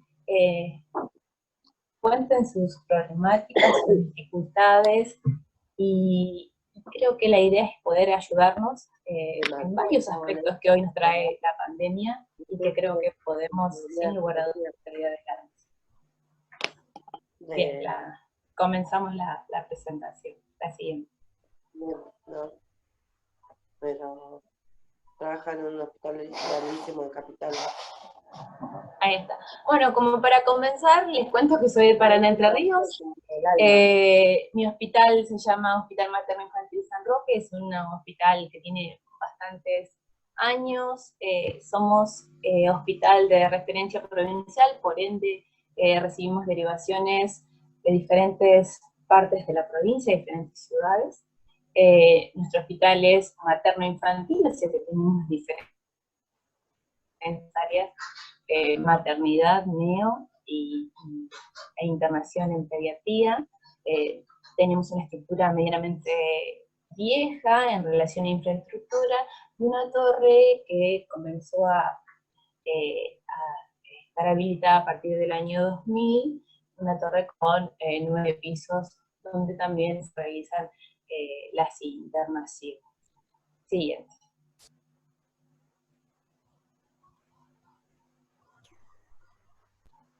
Bien, entonces cuando comenzó este tema de pandemia, creo que a todos primero nos asustó, nos animó a pensar, a ver nuestros lugares de trabajo, a entender que había muchas cosas que podían cambiar, más allá del trabajo, sino también la comunicación, los espacios. Y la bibliografía o la cantidad de paper que había para leer siempre hacía referencia al paciente adulto.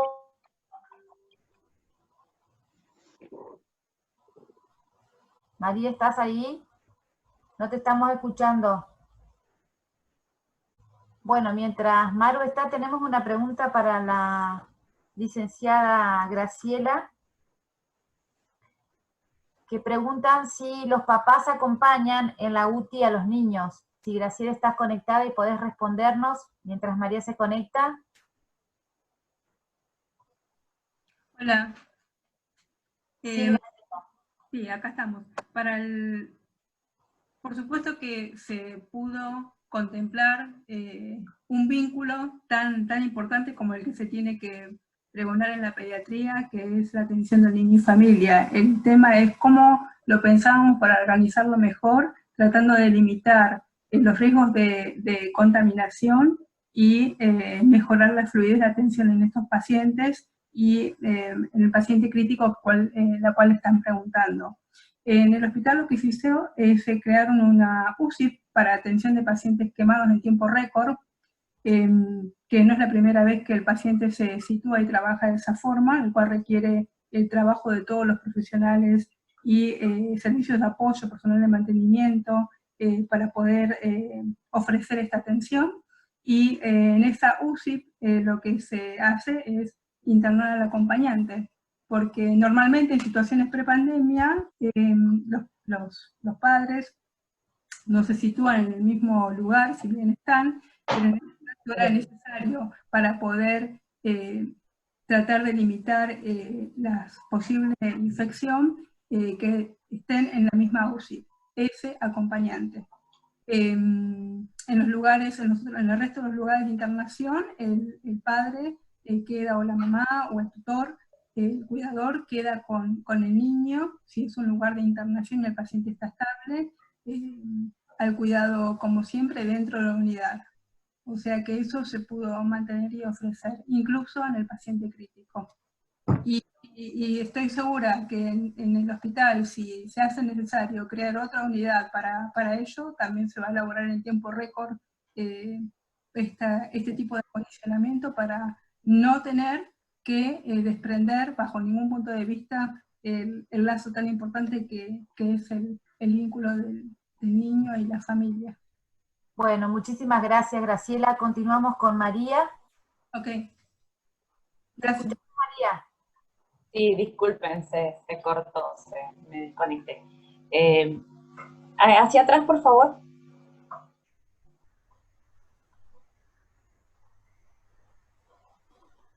Hay un delay.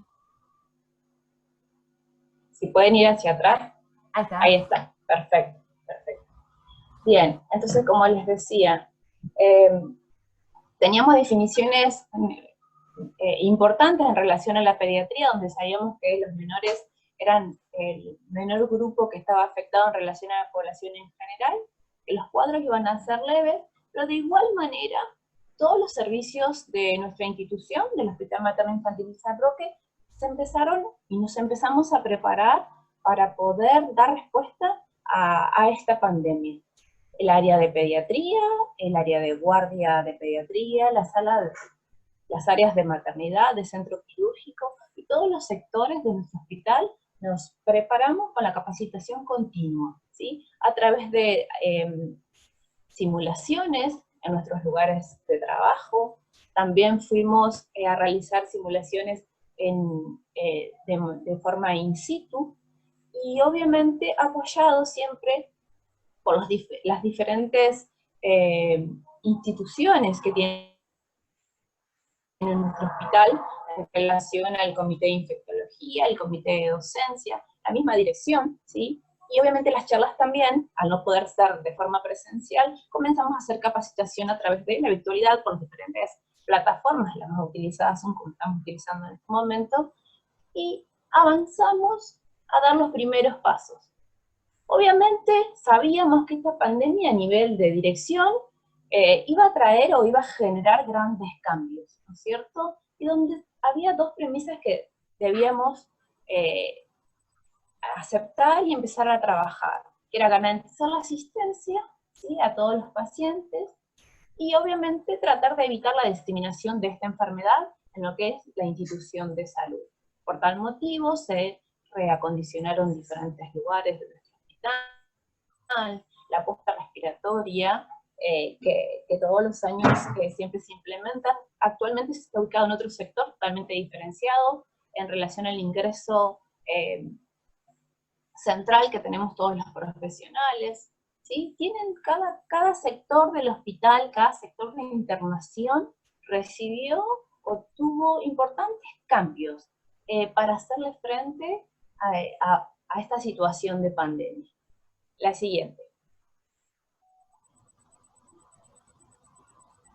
Bien, y también les quería contar que nuestra institución, más allá de redistribuir sectores o salas, los pacientes los seguíamos teniendo, obviamente, pacientes no COVID, y pacientes que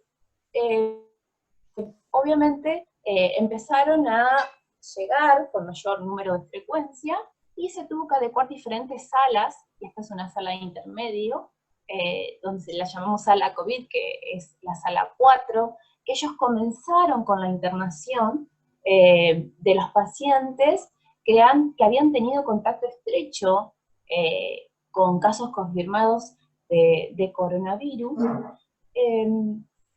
Y les muestro que esta sala, por ejemplo, estaba dividida por box. Estos box son bastante amplios, donde se podía visualizar una internación conjunta, tanto la madre como la presencia de uno o dos hijos o el grupo familiar completo.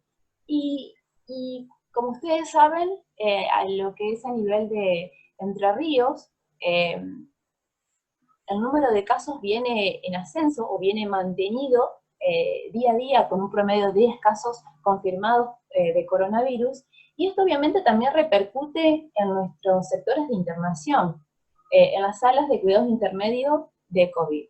Entonces comenzaron a aparecer familias completas, ¿sí? Madre, padre y dos hijos, donde habían tenido contacto estrecho con pacientes confirmados ya de coronavirus, pero con síntomas leves la gran mayoría. Entonces, más allá del ingreso diferenciado, se alojaban a estos pacientes o a este grupo familiar, ¿sí? En estos espacios, en un área determinada, como ustedes lo ven aquí, con cama, con cuna, si es que necesitaban, con box de puertas cerradas, con sectores de baños diferenciados para cada uno de los box, y donde podía compartir la familia este periodo de 24, 48 horas hasta confirmar si tenían la presencia del virus, ¿sí? De coronavirus. El periodo de permanencia fue bastante corto, por lo general. La mayoría eran de síntomas o padecían síntomas leves y otros asintomáticos. El periodo de edad de estos niños fue entre 6 y 14 años, y la cantidad hasta la semana pasada de niños internados en este periodo de tiempo fue aproximadamente de 20 niños. Una vez que tenían la confirmación de que eran pacientes portadores o que padecían coronavirus, y las condiciones sociosanitarias de su vivienda eran adecuadas, se los remitía al domicilio. En caso de, obviamente, que las condiciones sociosanitarias de su vivienda no cumplieran con los lineamientos establecidos, se los podía destinar actualmente a hoteles, ¿sí? Que ya el Ministerio de Salud de la provincia se encargó de gestionar para que estas familias, como bien dijo Leandro, no se separen, mantengan esta unidad y puedan llevar al frente esta situación de enfermedad. Y también como una estrategia novedosa, que obviamente es a nivel nacional, se realiza seguimiento de estos pacientes a través de la herramienta de telesalud, donde se pauta obviamente con cada una de las familias controles rutinarios a través de videollamadas o bien de plataformas, ¿sí? La siguiente. Sin lugar a duda, en la sala de cuidados intermedios COVID, hubo algunas dificultades con los padres, que tuvieron que dialogar, que tuvieron que charlar, ya que por lo general los niños tenían patologías o síntomas leves, eran niños inquietos que querían jugar, que no querían desplazarse en los diferentes espacios, querían jugar con otros niños que veían que estaban internados. Y son situaciones que muchas veces no nos preparamos con estas instancias de simulación, donde solamente enfatizamos en los protocolos, en los algoritmos, en qué medidas de protección personal utilizar. Nos faltó entonces empezar a analizar estos aspectos de cómo yo me relaciono con el familiar, entender la situación de crisis por la que está pasando, porque está la familia aislada de su contexto familiar a nivel de comunidad, separada seguramente por 48 horas, y si no cumple con las condiciones sociosanitarias, será trasladada a un hotel o a otro sitio de elección. Y estamos capacitados o estamos haciendo caso a estas cuestiones, ¿sí? de la contención familiar en un hospital público?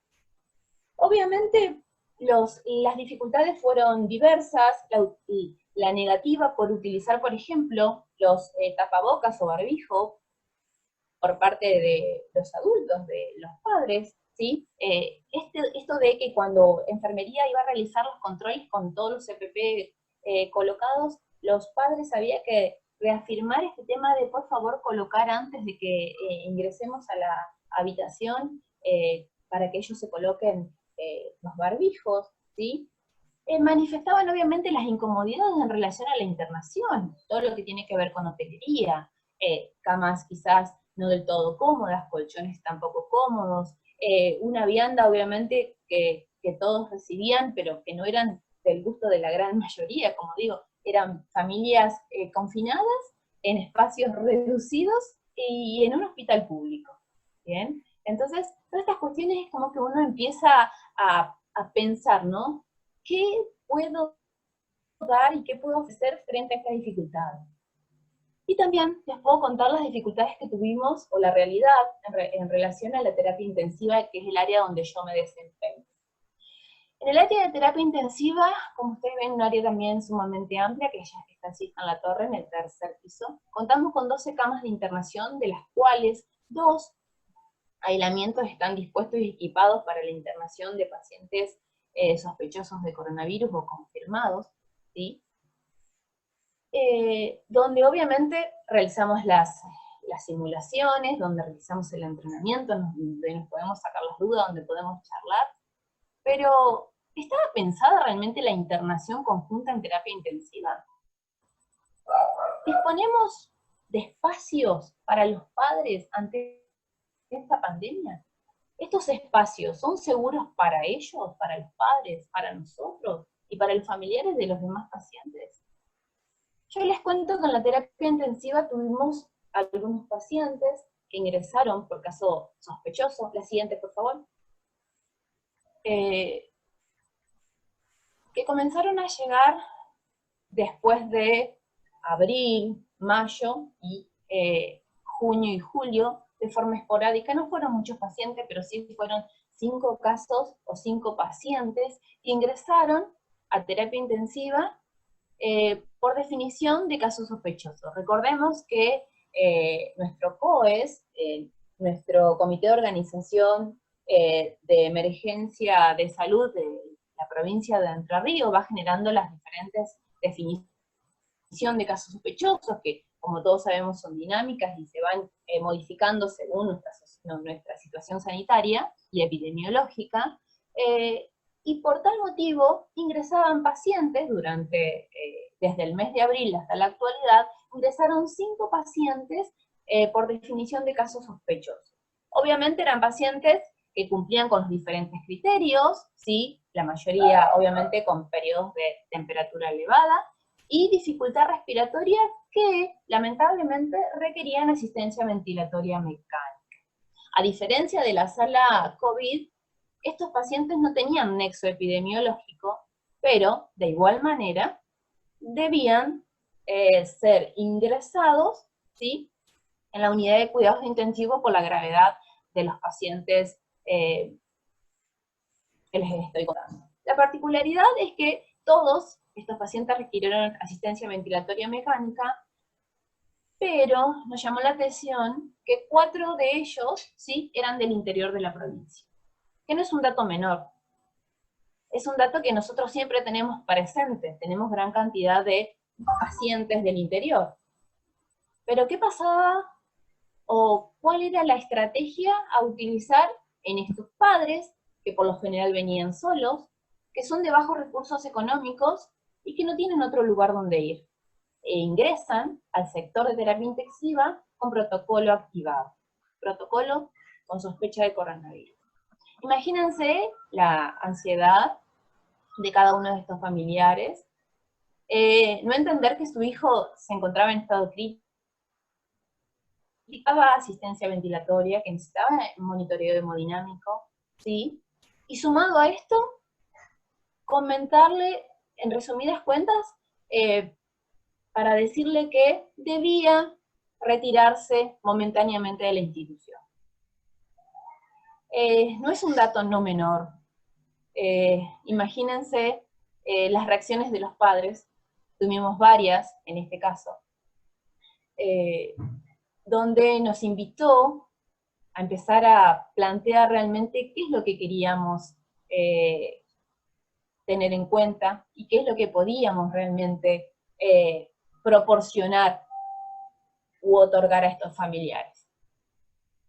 Sin lugar a duda, el resultado de estos pacientes en muy pocas horas, en el primeros meses fue de 12 horas como máximo y actualmente son 24, 48 horas, hasta que sabemos que estos pacientes son positivos y negativos. Les cuento que todos fueron negativos, pero de igual manera nos llamó a pensar, y siempre teniendo la premisa de no olvidarnos de los derechos del niño hospitalizado, donde nos habla de que no podemos separar a los familiares o a la persona más cercana que ese niño tenga, por más allá de que esté en cuidado crítico. Sí, la siguiente, por favor. Donde venimos hace un par de años tratando de incorporar este tema de terapias abiertas, incorporación de los padres en lo que tiene que ver con los cuidados de este niño, higiene, alimentación, cambio de pañal, todos los cuidados mínimos que pueden hacer los padres. Y hoy por hoy realmente es como que estamos en un punto de decir, ¿otra vez tenemos que cerrar las puertas?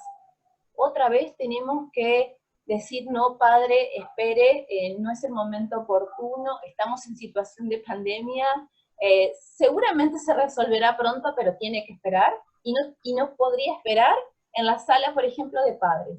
Actualmente tenemos una sala de padres, hace razón de 2 años, donde los familiares de estos pacientes pueden compartir este espacio. Como ven, tienen mesas, sillas, tienen locker para guardar sus pertenencias, un espacio de estar para que también charlen entre ellos, comenten sus situaciones tan particulares.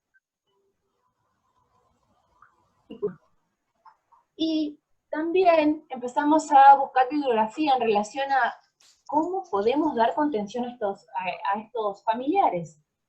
Y desde el Ministerio de Salud de la Nación hay diferentes recomendaciones en donde dice que en relación al cuadro clínico del paciente crítico, en este caso que amerita el nuestro, dice que el acompañante deberá permanecer en un área designada por la institución.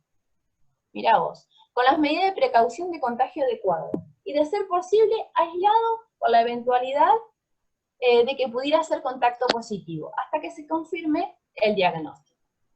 Entonces, tenemos sí, ya termino. Entonces, esto nos invitó a pensar, ¿tenemos un área designada en la institución para esta situación? No tenemos. En saber diagnosticar, tratar, resolver situaciones complejas, ¿sí?, del paciente críticamente enfermo, pero pensamos en los padres, pensamos en los familiares del interior. Es muy fácil o muy accesible decirles a los padres de la ciudad de Paraná que pueden volver a su domicilio, que los llamaremos por teléfono para comentarle los casos, cómo evoluciona su familiar, pero el familiar del interior muchas veces no tiene dónde ir, no conoce a nadie, está solo. Entonces, la idea es, dentro de nuestros espacios, ver cuáles son esenciales para reubicar.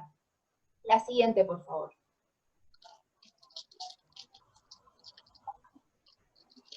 Obviamente, esto era grandes retos. Bien, como dijo Leandro, es una situación donde debemos enfatizar la empatía, sin lugar a duda. No centrarme solamente en el niño críticamente enfermo y cómo revertir esa situación de salud, sino también el paciente viene acompañado de familiares que están en extrema situación de angustia, de desesperanza, sumado a coronavirus. Entonces, coronavirus hoy por hoy nos genera grandes retos y dilemas éticos, dilemas que nosotros tenemos que enfrentar como profesionales de la salud, ¿sí? Y lamentablemente nos ha llevado a la necesidad de aislar, ¿sí?, a todas las personas infectadas, con para poder evitar el contagio entre nosotros los profesionales, ¿sí? Pero nosotros los profesionales tenemos estrategias para brindar contención emocional y física a estos familiares, ¿sí? Y por eso debemos facilitar el acompañamiento y enfatizar en las medidas de prevención. La siguiente. Siempre con la premisa de que los niños, ¿sí? Debemos respetar las condiciones del niño en situación de internación, de hospitalización. Entonces, esto nos genera momentos de cambio que seguramente van a permanecer y van a generar muchísimo movimiento dentro de nuestra institución de salud y de las instituciones de salud de toda la Argentina y de todo el mundo, por supuesto, ¿sí? Entonces, la idea es generar mayor información y contención a los familiares, como bien dijo Leandro, generando flyers, generando videos, generando publicaciones, hablando con las familias. Tomo y enfatizo el término, la palabra, estar presente con la palabra y la compañía, ¿sí? Realmente nos estamos centrando en el diagnóstico, en el tratamiento, pero la familia, ¿la tenemos en cuenta? Siempre decimos que es una atención integral al niño y la familia, pero esta pandemia nos dejó al desnudo en esta situación, pero tenemos que resolverlo. ¿La pandemia va a deshumanizar los cuidados intensivos nuevamente? ¿Sí? Entonces surgieron algunas recomendaciones que pudimos empezar a realizar. Pautar visitas, ¿sí? Con los padres en determinada cantidad de días y horarios necesarios. Generar informe telefónico y soporte emocional a los familiares ante situaciones de angustia. Eso me parece que es algo sumamente importante, que ojalá que se mantenga en el tiempo. Nosotros hoy por hoy tenemos contención o soporte emocional a los profesionales de la salud, pero las familias que atraviesan estas circunstancias de angustia, ¿sí? Obviamente a nivel institucional, adecuar estos espacios para estas situaciones de los padres. Esto nos dejó al descubierto un montón de falencias a nivel institucional, que se pueden resolver, sí, sí, con ganas, con tiempo. Estamos hace meses preparándonos y hay cosas que todavía no vemos, ¿sí? Y obviamente extremar las medidas informáticas, o sea, afianzar o enfatizar todo lo que tiene que ver con medidas para asegurar que este acompañante cumpla con las normas establecidas.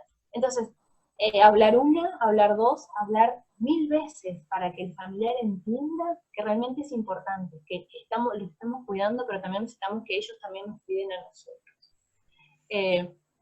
Creo que es un gran momento de cambio. Creo que esto nos anima a pensar en nuestros lugares de trabajo, pero siempre, luego de cada tormenta, y esta es una gran tormenta que nos viene atravesando hace muchísimo tiempo, siempre sale el sol, siempre hay un excelente amanecer, y creo que a partir de estas dificultades tenemos la posibilidad de seguir creciendo. La siguiente, por favor. El grupo de enfermería siempre ha sido una de las primeras que responde en relación a todas las circunstancias que atravesamos en la vida diaria. Nacimiento, gestación, muerte.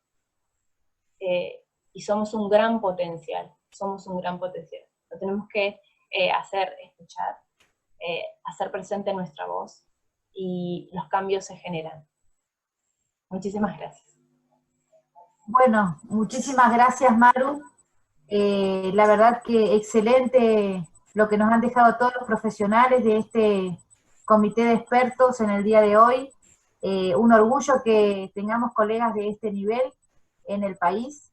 Así que para todos, muchísimas gracias por su disertación. Y bueno, los esperamos. Primero queremos que prendan las cámaras todos para podernos sacar una foto. Y luego los invitamos para los próximos encuentros, que van a ser los días sábados y los días miércoles con Nación. Veo muchos colegas conocidos en la pantalla. Un gran cariño a todos, y muchísimas gracias, porque como dijo Maru, después de una gran tormenta sale el sol, Y voy a cerrar con la frase de Lea, que la verdad que ya la copié y me la voy a apropiar, que dice: la gente olvidará lo que dijiste, olvidará lo que hiciste, pero nunca cómo la hiciste sentir. Así que ustedes también hoy nos han hecho sentir muy bien con sus exposiciones, y todos los que han participado también nos han hecho sentir muy bien y acompañados. Reunir a 100 personas un día sábado, para nosotros como Federación Argentina de Enfermería es un logro. Así que muchísimas gracias a todos, colegas, por estar, por participar y por siempre apostar a más. Muchísimas gracias.